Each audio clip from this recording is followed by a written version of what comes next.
Olá, vamos falar sobre individualidade e redes sociais com o professor mestre em Literatura e Práticas Sociais, Léo McLane. Professor, como você define a sociedade dos indivíduos? Eu me lembrei do 18 do Brumário, né, do Marx. E no 18 do Brumário, ele já dizia que os camponeses tinham que ser representados porque eles não tinham consciência de que eles eram uma classe de camponeses. Ele até usa uma metáfora que eu acho meio escrota, assim, meio esdrúxula, que é assim, diz que os camponeses formavam a sociedade como um saco de batatas, como batatas formam um saco de batatas, né? E aí eu me lembrei disso e fiquei pensando nessa coisa de fato. Na verdade, a ideia da sociedade, ela de fato, se a gente parar para pensar, ela não existe, né? Porque quem é a sociedade? A sociedade somos nós. Então, a ideia da sociedade é só uma figura de linguagem, é só uma forma de dizer todos nós. Né?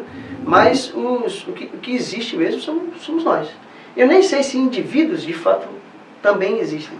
Né? O que existe, na verdade, são pessoas que cumprem determinados papéis sociais. Eu sou professor e cumpro, ali naquele momento como professor, um certo papel social. Mas eu também exerço o papel de pai, papel de filho. Eu também sou artista, eu canto, eu escrevo poemas, eu escrevo romances, eu escrevo textos. Então, dependendo da função social que a gente vem exercendo, a gente vem cumprindo vem sendo um determinado indivíduo.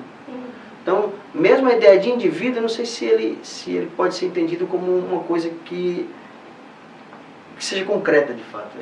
Para mim também a ideia tanto do indivíduo quanto de sociedade são palavras.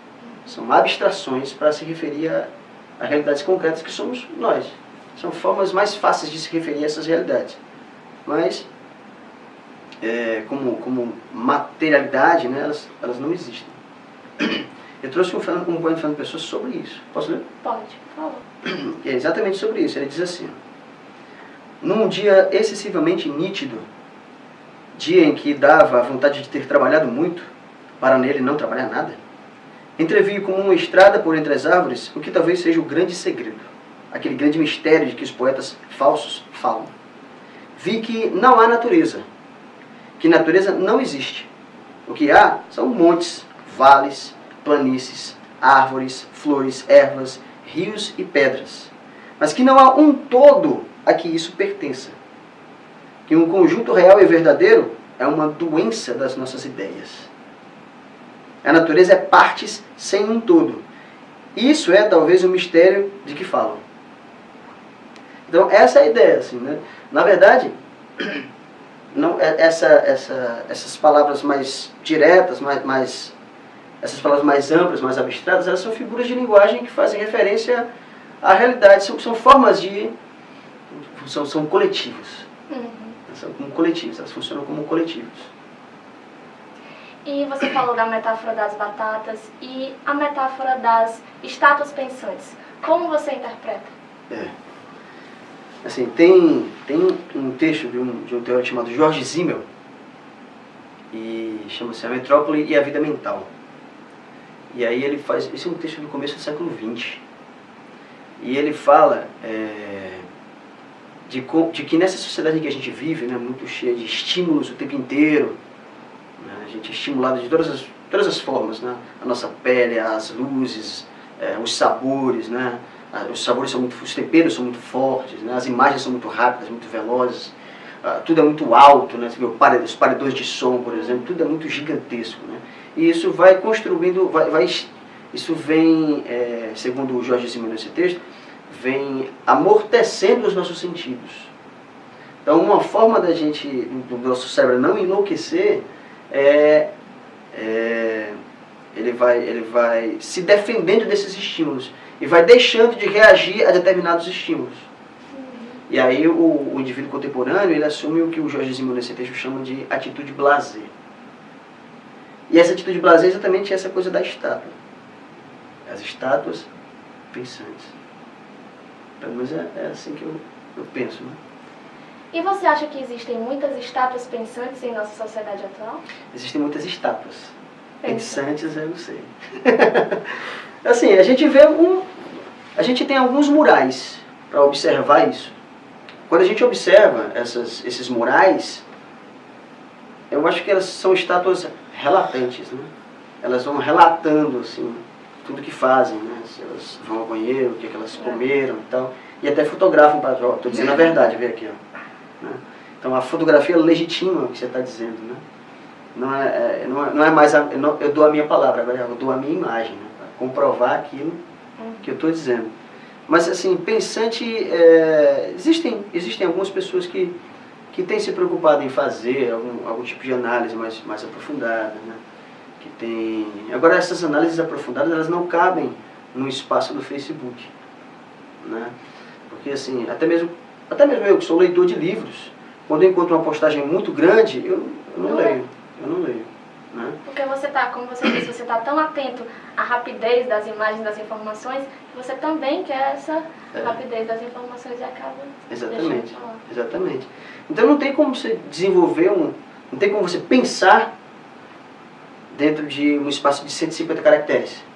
Não tem. Ou um vídeo de 38 segundos. Porque até os vídeos que tem 3 minutos, as pessoas não assistem. Só assistem os vídeos de 38 segundos, 28 segundos, 20, né?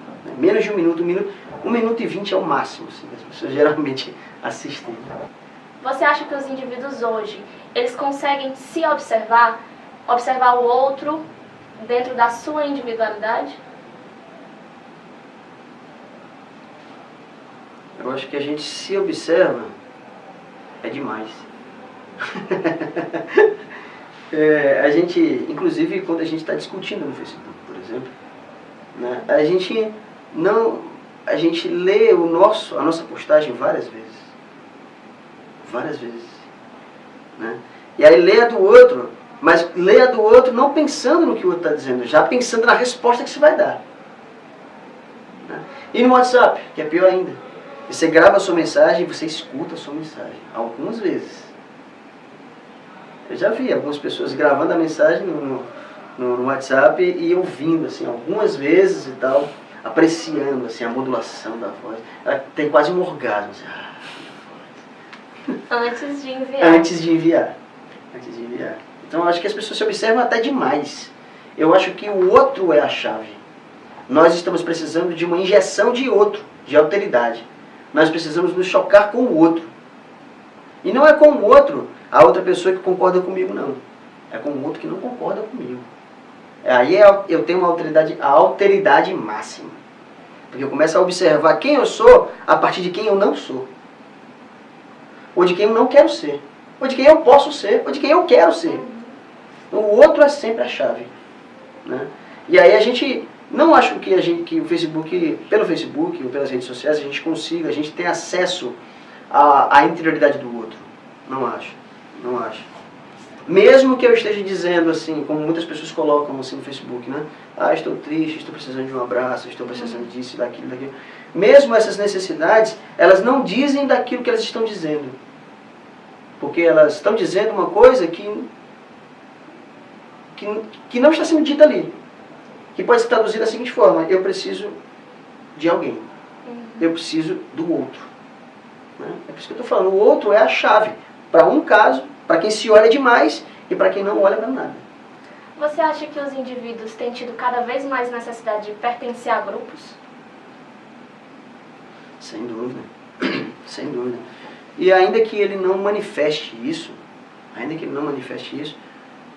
isso cala nele através das mais variadas formas, assim, mas essa lamentação que a gente vê no Facebook é uma necessidade de pertencer a algum grupo, né? Ou então mesmo quando o indivíduo se alimenta, né, de si mesmo, assim, ouvindo a própria voz no WhatsApp, ou lendo as próprias postagens, mesmo quando ele se alimenta de si mesmo, ele está dizendo, eu preciso do outro, eu preciso de um remédio para isso. No começo da entrevista, você leu um poema de Fernando Pessoa. E eu queria lhe perguntar de que forma a literatura e sua função político-social interferem na construção da nossa individualidade. De diversas formas, para o bem e para o mal. Porque, por exemplo, qual o efeito do livro numa sociedade não letrada? ou é o status de que goza um indivíduo que porta um livro numa sociedade não letrada.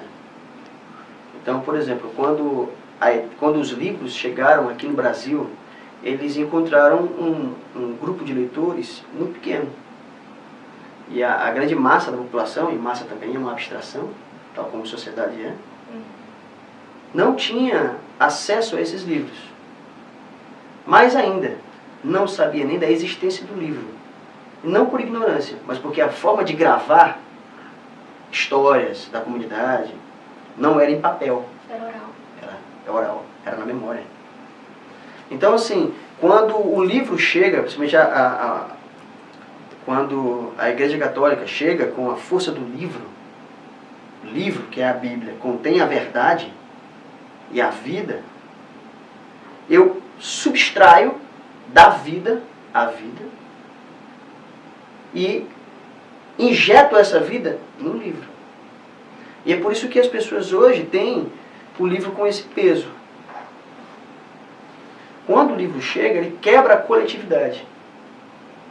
Porque antes essas histórias que eram compartilhadas oralmente, em grupos, ali ao redor da fogueira, sei lá onde, no terreiro, agora essas histórias, você pode simplesmente se trancar no seu quarto e ler um livro.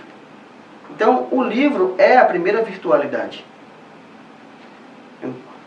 Então, ele constrói a individualidade nesse sentido, para o mal.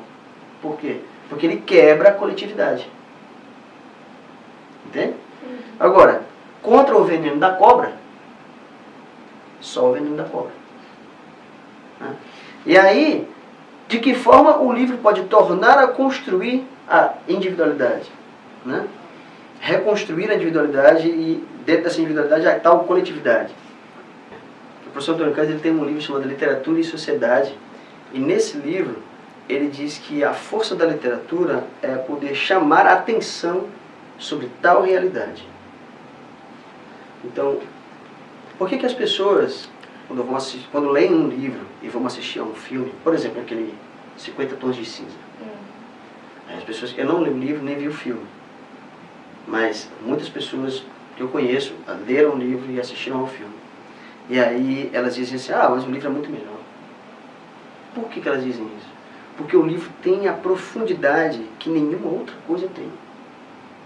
Ele costura um indivíduo no outro, costura um indivíduo naquilo que ele sente, um indivíduo naquilo que ele pensa, naquilo que ele é através das ações que ele cumpre com os outros atores da trama do romance. Ele costura o indivíduo na sociedade e costura aqueles indivíduos, aquela trama, aquelas histórias, aquele sentimento, aqueles pensamentos aos pensamentos do autor, que é um indivíduo em sociedade. Então, ele recostura aquilo que o livro anteriormente desconstruiu, ele reconstrói. Por isso que, pro veneno da cobra, só o veneno da cobra. Obrigada, professor, pelas palavras, pela presença. E eu gostaria de deixar um momento para você fazer suas considerações finais. Esse momento das considerações finais, eu fico meio perdido, assim, né? Por que eu vou dizer? Já disse tanta coisa, já falei tanto, né? Mas, assim, como eu estava falando, contra o veneno da cobra, só o veneno da cobra. Então, se por um lado as redes sociais trazem descaracterizam quem nós somos, nós podemos recaracterizar as redes sociais a partir daquilo que nós, de fato, somos. Né? Só basta a coragem de poder dizer a verdade, assim, dizer a verdade. Né? Acho que é o único livre-arbítrio possível. Dizer a verdade. Né? E é um ato de coragem. Dizer a verdade é um ato de coragem. Uma vez eu estava discutindo com algumas pessoas e eu sabia que aquelas pessoas estavam mentindo. E estavam falando qualquer coisa por falar. E aí eu disse assim, quando você não souber o que dizer, diga a verdade. Né? E eu acho que é isso que a gente está precisando aprender a dizer. Assim, dizer a verdade. Nós precisamos dizer a verdade. Agora, que verdade?